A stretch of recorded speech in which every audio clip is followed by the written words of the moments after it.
Good morning and welcome to the Senior Hour, which is sponsored by Santa Clarita In-Home Care and Advanced Audiology. I'm Barbara Cochran with my co-host, Dr. Jean Dorio. On your hometown station, AM 1220 KHTS. This is a show for, about, and by seniors, giving information to enhance one's life, one's quality of life. Especially That's quality. Quality, yes. And who do we have here today who helps the quality of people's lives if they go to see him? There you go. Dr. Thomas Pilecki. Thank you very much. It helps if they come to see me. It does. It's kind of hard to do what I do over the airwaves. That's right, because we'll see what we can do today. I'm coming in to see you this afternoon after I've... Awesome. I slept bad last night. You slipped? Slept. Oh, slept. Well, because of these things all over me. Oh, yeah, she has a monitor on everybody, so from the CIA, I believe, isn't it? Could be the FBI. We just don't know yet. Maybe even the local sheriff. Could be. You know, who knows? So, but they I'm a are naughty girl. You are definitely on the list. You are on the watch list. 1984. Big brother is watching. Sister is watching. We're in trouble now, Barbara. Yes, I know. Especially you. I know. Well, Just don't try to get I get on my an airplane. monitor next week. Okay, very good. But it'd be in the form of a shackle. Oh, it will. Yep. So I got to walk around with that, trudging along. Oh, I see. Trudging behind. Yeah, well, as I usually do anyway. Doesn't make any difference as you get older. But we're here to try to allow Dr. Thomas Pilecki over the air to keep our listeners moving along at a little bit quicker pace to improve that quality of life. Sounds good to me. Yes. And today... So how are we going to do that? Yeah. Okay. Well, there's a lot of ways. But today I'd like to talk about something that's made the top 10 list. Everybody's concerned about, especially as we get older, what ultimately are my real serious concerns about mortality. And there are very legitimate ones. And the interesting thing is this is broken into the top 10. Kidney failure. Kidney failure is now number 9. And the interesting thing about it, we're going to run down a list of things that contribute to the number 9 cause of death in this country that is growing. It's constantly growing and moving up the list. 90% of it is absolutely avoidable. And the scary thing is that 30% of it is directly induced by medical treatments. Oh, I believe that. The other 60% that is avoidable are lifestyle changes. Diabetes is the number 1 cause of kidney failure. 90% of diabetes is type 2, not type 1, which means that it is acquired, which means that it is a lifestyle problem, not a genetic breakdown or an autoimmune disease, which is type 1. So 90% of diabetes out there is avoidable. It doesn't need to happen in the first place. And type 1 is when you are born with it. Yeah. Type 2 is when you acquire it. Yeah. So 90% of the number 1 cause of renal failure, the number 1 cause of diabetes is avoidable. Absolutely avoidable. And hear that, listeners, and that is dependent on your lifestyle. Absolutely. And if you, and it doesn't mean, necessarily having to avoid Gatorade, because I don't avoid Gatorade, but I'm not a type 2 diabetic. But I do exercise every day. Every day. Huge. Not just my mind exercising, but every day. And Barbara does too. So do I. So we all three exercise every day, and we've captured a good and easy way of making it possible to avoid type 2 diabetes. Absolutely. And then avoiding kidney problems. Yeah, okay, so that's number 1 reason. Number 2 reason for renal failure is high blood pressure. Again, better than 80%, by some estimates 90% avoidable. It is not the luck of the draw. It is not your genetics. It is absolutely lifestyle. Yes, certain people, they have to be medically managed because it's not their fault. But that is a small percentage of the people who are dealing with high blood pressure right now. Again, at least 80% of it is avoidable with lifestyle, with diet, with exercise, with stress management. And these are the things that I do in my office. Most people, when they hear the word chiropractic, the only thing they think of is back pain.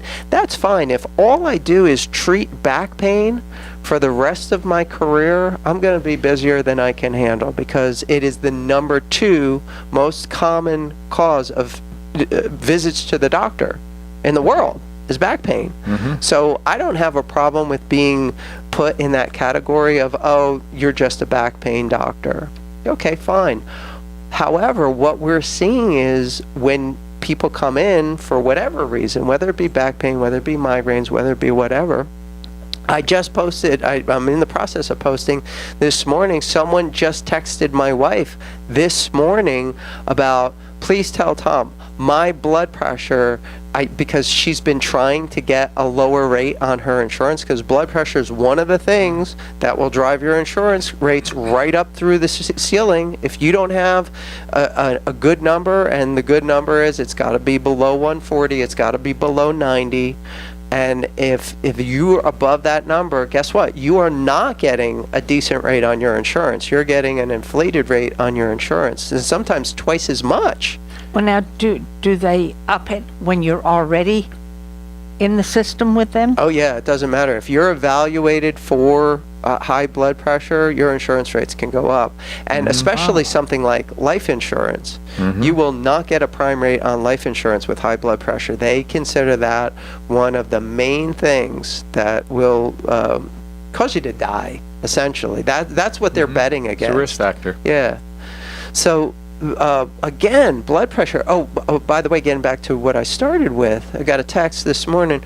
By the way, my blood pressure is down to 135/64, which qualifies her. It's not ideal. That's not what I would love to see it, but it qualifies her for half the price of the insurance that she was paying. There you go. Wow. How did she accomplish that? By getting treated with me. Wow. Now, a lot of people don't see the connection, don't understand how, well, what? Chiropractic, that's for back pain. Okay, let's just focus on that for a second. Let's say it is just about back pain, which I know it to be different, but let's just stick with what most people can handle, can wrap their head around. It's for back pain. Back pain alone, low back pain, first of all, increases stress on every system in your body, either directly, mechanically, neurologically, or hormonally, and it's actually all of the above. And that in itself is enough to raise blood pressure. But this woman didn't have back pain. She didn't have back pain. She was coming to me for something completely different. And by treating her, by taking the pressure off of her spine, off of her nerves, off of her connective tissue, we got her hormones back in balance, her stress hormones in particular that were artificially keeping her blood pressure higher than it needed to be, and her blood pressure came down to a rate where she got premium insurance rates. Wow. Pretty cool. It's very cool. No drugs. Really She didn't have to be on high blood pressure medication for the rest of her life, which is medical management. She didn't have to dramatically change her diet, because most people won't. And she didn't have to dramatically change her exercise program, because most people don't. Now, granted, when she came to me, she wasn't eating right and she wasn't exercising, mostly because of the condition she came to me for. As soon as we got her, first of all, getting her adjusted, taking the pressure off the central nerve system, getting her moving again, because when she came to me, she wasn't doing any form of exercise simply because she was in pain. It was actually neck and arm related, not lower back related. But as soon as we got her pain-free and moving again, her numbers started coming down. And pretty much every visit that she came, we got the number down a little bit more, a little bit more, a little bit more, and then with the treatment, it stabilized. Cool. And I check her every time. It still wasn't where I'd like it to be, because it started, I'm not even going to tell you where it started. It would have made a nurse, like, call 911 when she first came in. It was that high. Whoa. And actually, I did have, at the time when she first came in, I did have a registered nurse working for me, taking my intakes, and she freaked out. She was like, she took it a couple times, and then she was like, we need to call 911. I was like, no, trust me, we don't. Because it was that scary high. And got it down. Couldn't break that 140/90 mark, which is critically important for everybody concerned, essentially, the insurance companies. Couldn't break it, so I was like, okay, we've got to do some dietary things. Yeah. What are you willing to do with this? And that is a sticking point for some people, but it was enough for her to pay half of what she was paying for insurance to make some dietary modifications, and that was it. That took her, and she got down to the magic numbers. Half. She's paying half for insurance now. But once you find and sometimes you can find one singular event or problem like back pain that contributes to everything. Sure. And once you find that, correct it, then things go the other direction and snowball in a good way. Yeah. To where you can then everything comes down, but you can add to it at that point because now you can exercise, you can move around, you have more mobility, and you can look at your diet and you can say, maybe I can do something with that. So it's not just, when you can put your finger on one thing, that's great. Not everybody has that, but it is, but you have to find people that will help you find that one point. 100%. How many people that though, have back pain and are just dealing with it, though? A lot of people. Lots. A lot of people are just like, I'm sure they come to you, I've had this back pain, what can you give me for it? And that's their answer. That's what they believe the answer is. I just need some kind of pill so that this back pain doesn't keep me either in bed, if it's bad enough, or away from my favorite activity, if it's bad enough, or out of work, if it's bad enough, or it's just interfering with my ability to enjoy life. I mean, I'm always cranky, I'm always irritated, I'm always aggravated. Can't you just give me something? I've tried the 2 pills instead of 6 pills, and that just isn't enough for me. Can't you?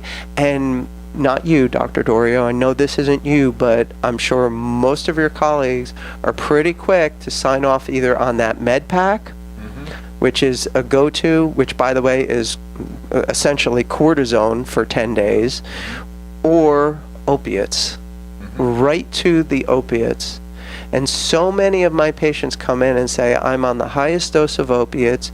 My doctor has no problem giving me the refills, but he won't send me for anything else. Is there anything you can do? And typically, those people, within 5 visits in my office, are out of pain. Even though they're on the highest dose of opiates, they're still in back pain because the opiates don't address the problem. No, that's right. They don't take care of why you have back pain in the first place. Band-Aid. And most medical doctors will never acknowledge that. They're just like, here's the med pack, here's the cortisone, we're going to set you up for some physio, we're going to set you up for some epidurals,